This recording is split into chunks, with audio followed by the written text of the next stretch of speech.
Desde el restaurante Baquedano, ubicado a pasos de la Plaza Italia, conversaremos con José Ángel Cuevas, uno de los poetas más importantes de las últimas décadas. Conversamos con Alejandra Costamaña sobre los límites de los géneros y el valor de los relatos breves en su libro Imposible salir de la Tierra. Hoy estaremos en la librería Lolita, El sueño de Francisco Moat, un librero feliz. Y en La Vitrola, Niña Tormenta toma la novela de Alejandro Zambra, Formas de volver a casa, y la convierte en canción.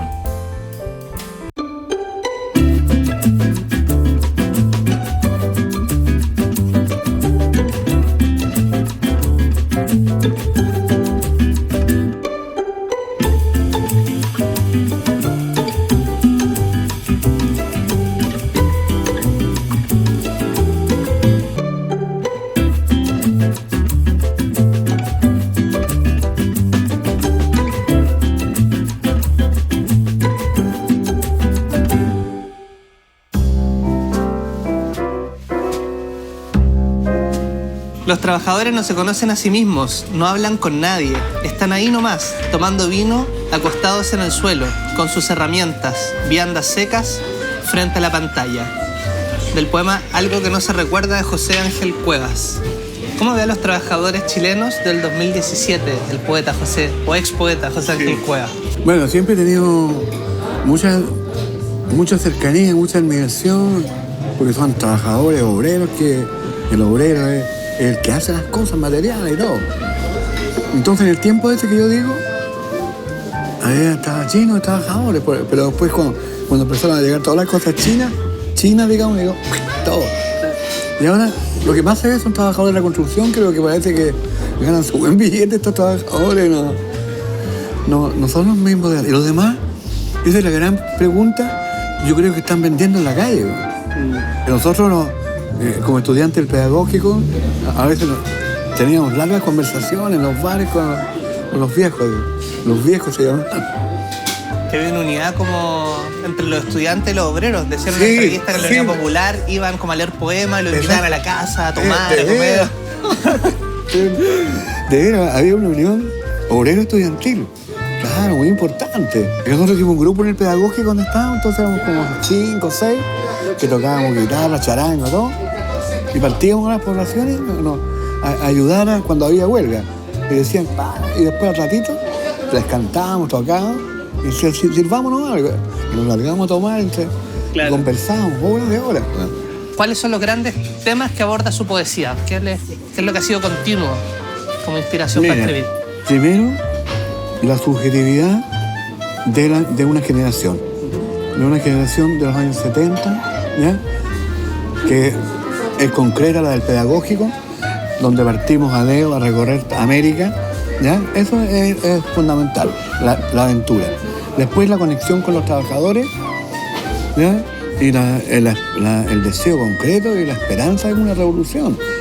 Bueno, porque no solamente en Chile, estaba la revolución cubana, había guerrilla en Argentina, en Perú, en muchas partes había, ¿me entendés? Así que estaba...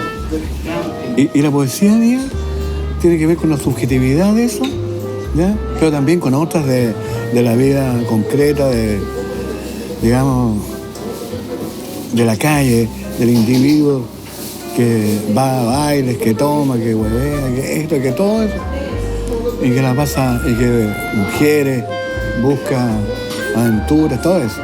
Sí. Desde ahí, y después también en el otro paso es una poesía, ¿no? de dolor,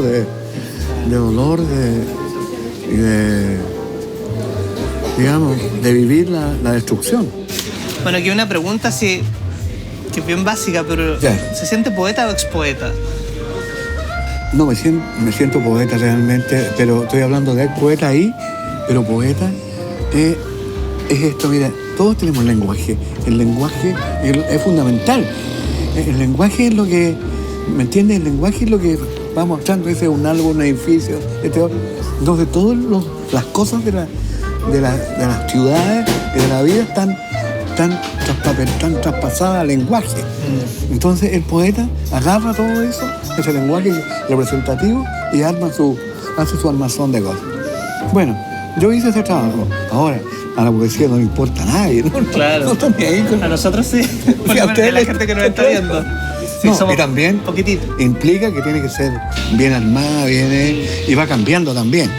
No se compara la poesía antigua, supongamos, romántica, nerudiana, con la poesía de Parra, que es más chucheta, en fin, y con esta poesía Zurita, por ejemplo, la grandiosidad de Zurita, en fin, se puede hacer muchas cosas, pero yo no tengo ninguna esperanza y sé que a nadie me importa nada de esto, pero yo he vivido y he trabajado también en esto, así que ha sido una parte de mi vida. Usted estudió filosofía en la Universidad de Chile, Sí, en el Instituto Pedagógico. Fue profesor Sí. en distintos colegios y es poeta. sí. Y volviendo a este contexto del sistema, parece que nada de esto produce riqueza, ni recursos, ni es eficiente.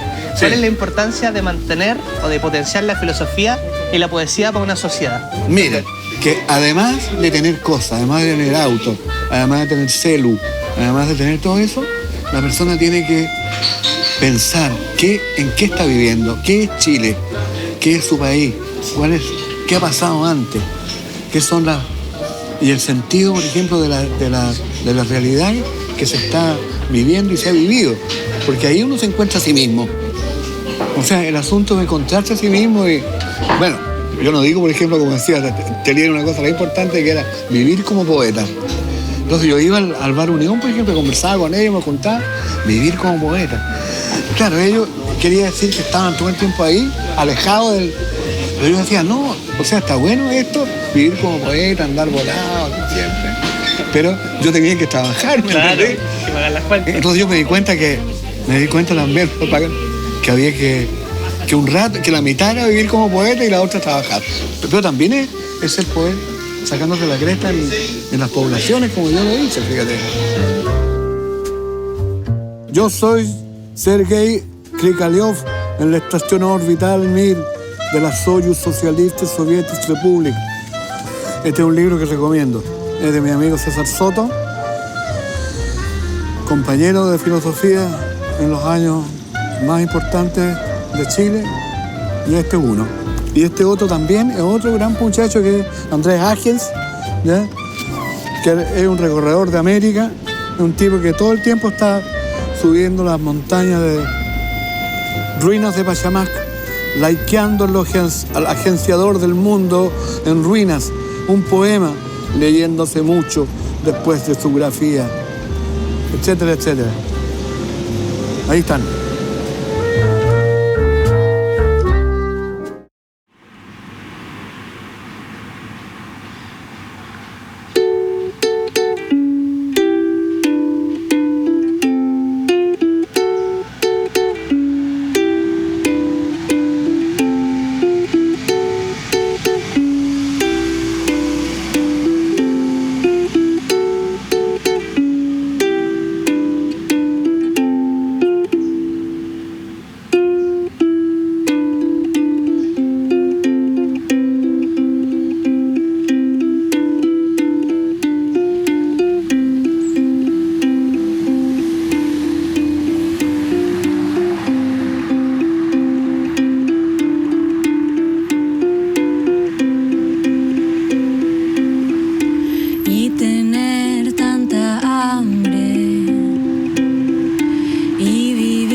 ganas de aprender nuevas formas de poner la mesa, intrusiar libros en casas ajenas y tener tantas ganas de aprender,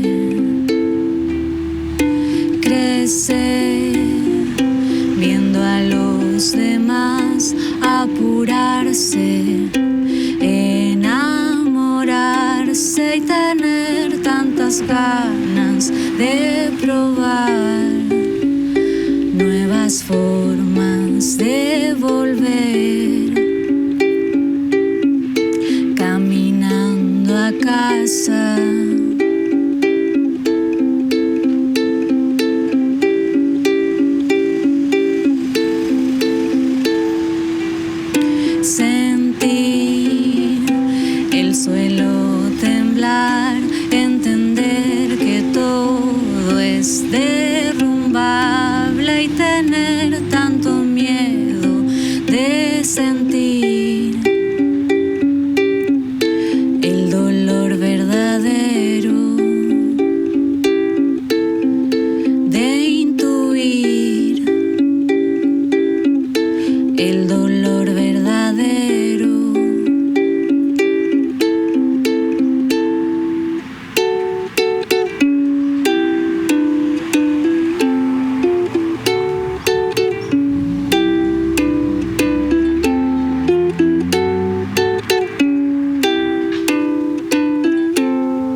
soy Niña No Tormenta, hola, y toqué una canción que está inspirada en Formas de Volver a Casa, de Alejandro Zambra, que elegí porque justo tenía una letra, o el inicio de una letra de una canción que sentía que estaba haciendo un poco ese mismo recorrido de recordar la niñez o las cosas que uno sentía en la niñez y en la adolescencia viviendo en la casa de sus papás, pero desde la vista desde la adultez. Y me pareció súper lindo hacer ese ejercicio de ir recogiendo esas cosas que recuerdo que sentía y armar mi propia forma de volver a casa, un poco.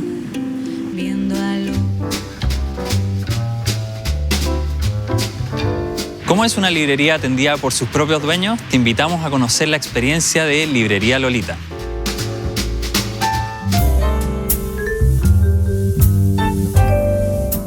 El primer relato de Imposible salir de la Tierra comienza en Chile, termina en Japón. Tú has dicho que admiras un poco la templanza nipona. ¿De qué modo se relaciona eso con lo que sucede en Latinoamérica y en Chile? ¿Qué es lo que nos caracterizaría en ese sentido? Lo que a mí me interesaba era jugar un poco con esa visión un poco caricaturesca que tenemos también de Japón como lo súper templado versus lo latinoamericano, que sería una cosa más expansiva.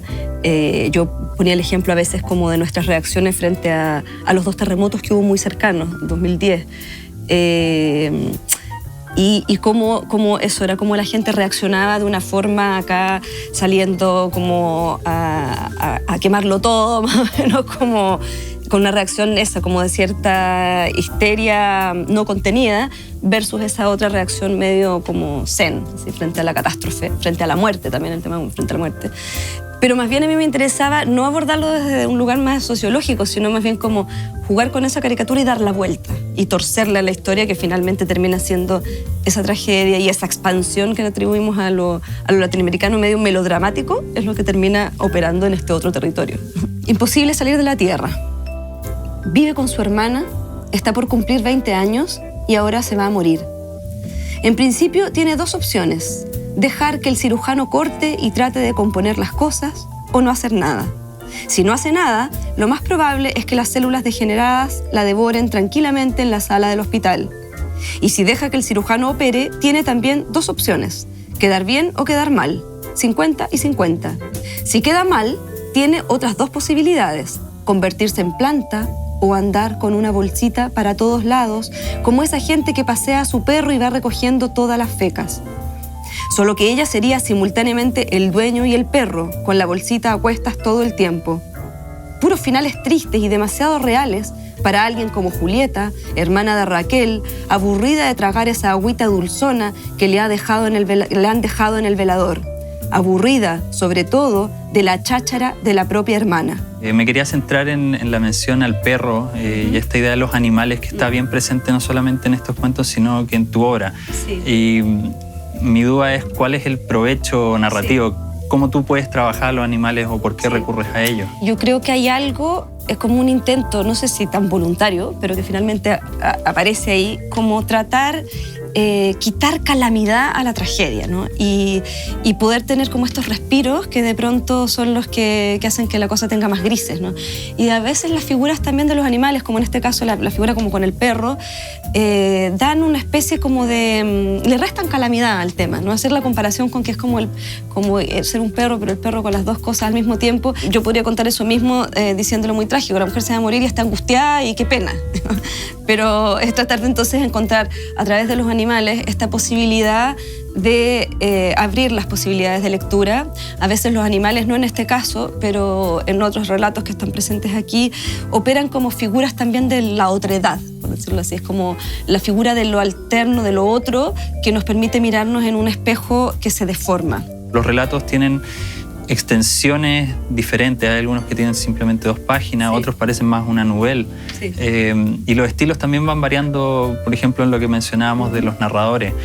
¿Cuál crees tú que es el denominador común, el eje que los articula y les da sentido? A mí me interesaba que hubiera esta convivencia de registros que a veces se manifiestan en la extensión, como tú dices, que hay un cuento que tiene 1 página o 2 páginas y otro que es casi una novela.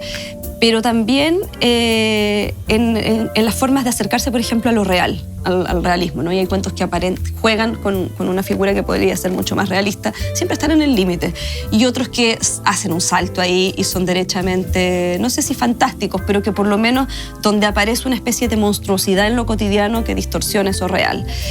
Y yo creo que ahí tal vez el eje común es que siempre existe la posibilidad del desvío. Está esa realidad, pero siempre esa realidad está un poquito como torcida. Yo creo que todos los personajes están un poquito torcidos, están un poquito como con el cable medio pelado.